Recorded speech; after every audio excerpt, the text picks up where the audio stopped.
What's up, baseball fans? So originally tonight I was going to be posting a video about the 1998 season, but with some recent events that have transpired, I have changed my mind. And I can tell you unequivocally, we are going to play Major League Baseball this year. Oh, no.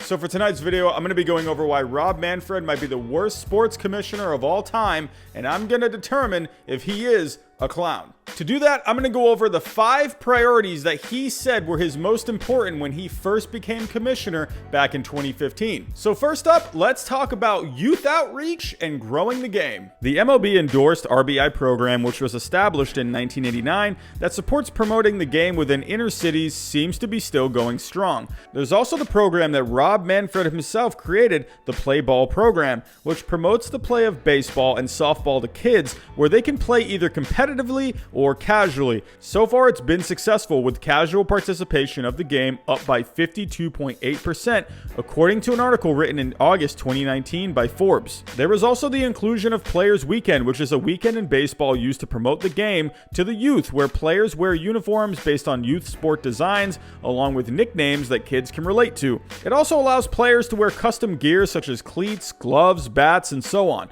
There was also the introduction of the monochromatic black or white uniforms, which was used to allow players to customize their accessories to stand out more. Along with this, Manfred has been able to get the game to be played in other countries, such as the Red Sox and Yankees playing in London last year. There was the Rays playing the Cuban national team back in 2016. There was the Twins and Indians playing in Puerto Rico in 2018 for the first time in 8 years. There were also 3 separate series from 2018 to 2019 that were played in Monterrey, Mexico. And the Padres and Diamondbacks were also slated to play in Mexico City in April, but due to the pandemic, it was shut down. However, while these things have been mostly positive, there's still something that Manfred hasn't really done well in, and that's marketing individual players to their fullest potential, which I think is vital for youth outreach and growing the game. In the NBA, LeBron James, Stephen Curry, James Harden, and Russell Westbrook and others seem to be everywhere. In football, you have guys like Tom Brady, Patrick Mahomes, Aaron Rodgers, J.J. Watt, and Odell Beckham Jr.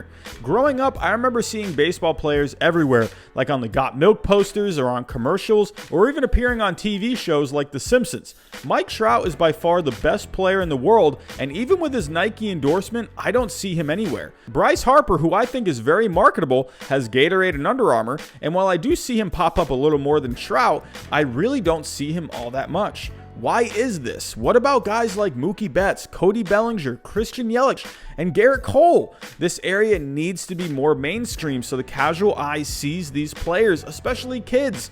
I know this isn't all on Manfred because he can't technically make a player market the sport, but he's still demanding charge, and he's failed to convince these players to market the game, or at least find other ways to market the game effectively. Even the offseason could be an area to reach fans. NBA free agency is easily the most exciting free agency in all of sports. ESPN literally has a countdown clock for when NBA free agency starts, and it's a free-for-all, and it's exciting. It's compelling drama at its finest, and simply just fun. Sure, it's fun to see where MLB players end up signing, but it can take months for players to decide on which team to sign with. Look at Bryce Harper and Manny Machado before the 2019 season. They didn't even sign until after spring training had started. My point is, Major League Baseball needs to figure out a way to keep baseball on people's minds. If the NBA can do it, so can Major League Baseball. Let's actually get to the games. I've thought this one for a while, and it has been a hot topic issue in the past in baseball, which is bat flipping and simply just showing more emotion. After watching the KBO for the last month, I am so on board with bat flipping.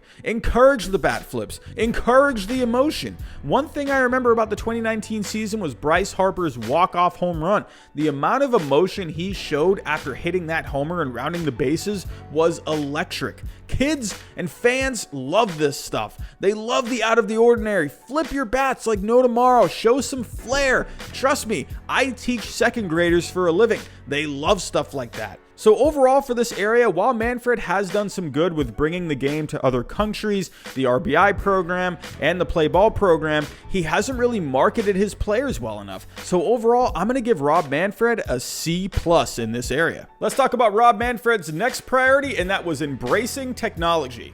Rob Manfred's second goal was to embrace technology both on the field and off the field. Let's start off the field. First off, the blackouts are completely brutal. This kind of ties into youth outreach as well. How are you going to reach the fans, especially new and younger fans, if they can't even watch the games? Cord cutting is all the rage these days, and it's crazy to me that only in November of last year that blackouts were actually discussed. So what are blackouts exactly? So let's say you live in Las Vegas and say opt for Netflix and MLB TV instead of cable. Well, if you live there, you can't watch the Dodgers, Angels, Padres, Diamondbacks, Giants, or Athletics because it overlaps into their territory. How about if you live in Bristol, Connecticut? Well, you can't watch the Red Sox, Yankees, or Mets. Okay, well, how about Springfield, Illinois? Sorry, can't watch the Cubs, White Sox, or even the Cardinals. How can you grow your game when people, and especially kids that live far away from the stadiums, can't even watch? I get it that there's money involved, but there's something that needs to be figured out here. Now let's get onto the field, and let's just get the obvious out of the way first before I dive into this. Teams like the Astros and Red Sox have been busted recently for going too far on technology use, as well as recent reports that the Yankees may have been using technology to cheat. Manfred himself has come out and said there have been discussions on how to prevent further cheating, with one solution having only one replay monitor available with an MLB security official standing next to it. Moving on, instant replay is still going strong and is doing the job it was intended to do, and that's get the correct calls. This wasn't developed under Manfred, but nothing has been majorly changed about it under his watch. Another thing Manfred has implemented is giving managers the use of tablets for replay and analytical purposes during games. There were also talks of testing out an automated strike zone in the minor leagues before the season was postponed. It seems that reactions are a bit mixed, with some players and managers showing optimism because it can help get the right calls, while others have said it takes the human element out of it, which is important to the game. And then there's also MLB Network, where they really dive into the games, they really dive into the players, and they dive into the analytics as well, and I think they do a great job.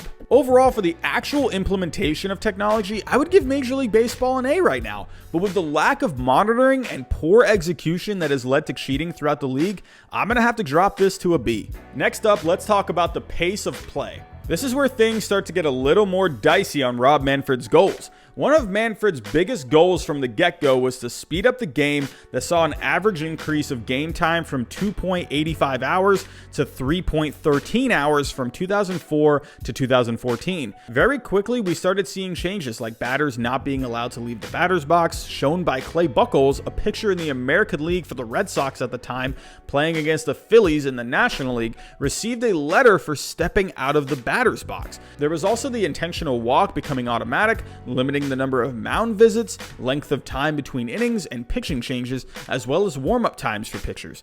Manfred also made replay reviews to be no more than 2 minutes, and managers would have no more than 30 seconds to call for a replay.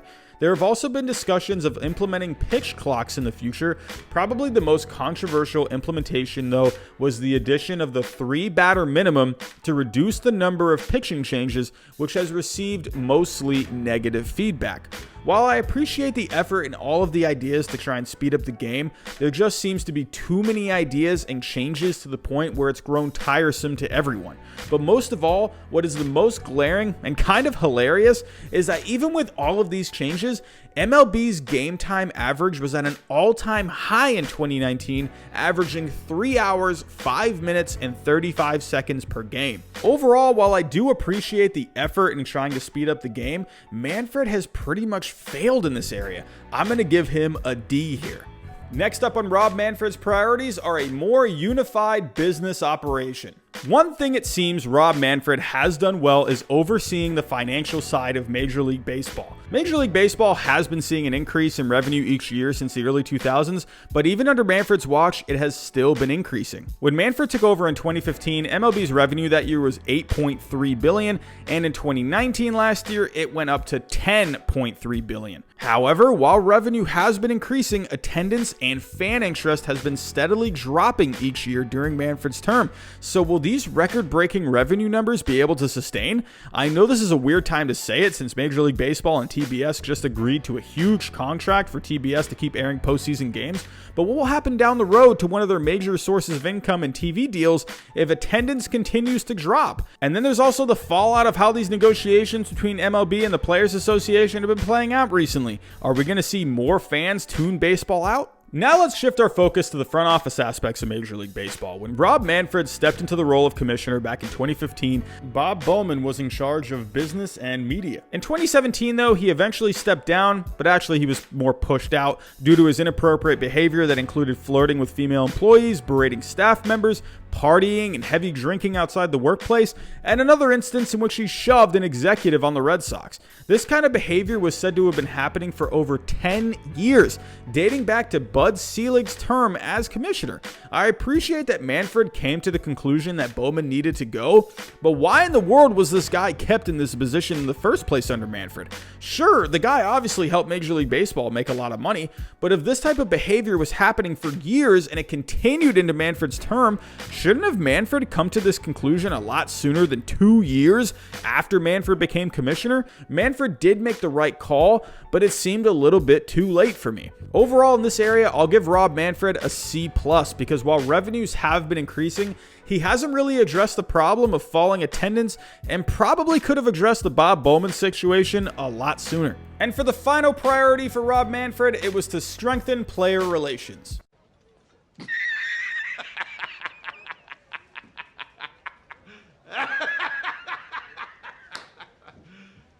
Serious? Apart from all of this though, Manfred completely mishandled the Astros cheating scandal by not coming down harder on them. He called the World Series trophy a piece of metal. There was also last year when he was in favor of getting rid of 42 minor league teams. And then there was him lying about the juiced baseballs last year. And listen, I'm not calling Manfred a bad person. I'm sure he's done some good behind the scenes.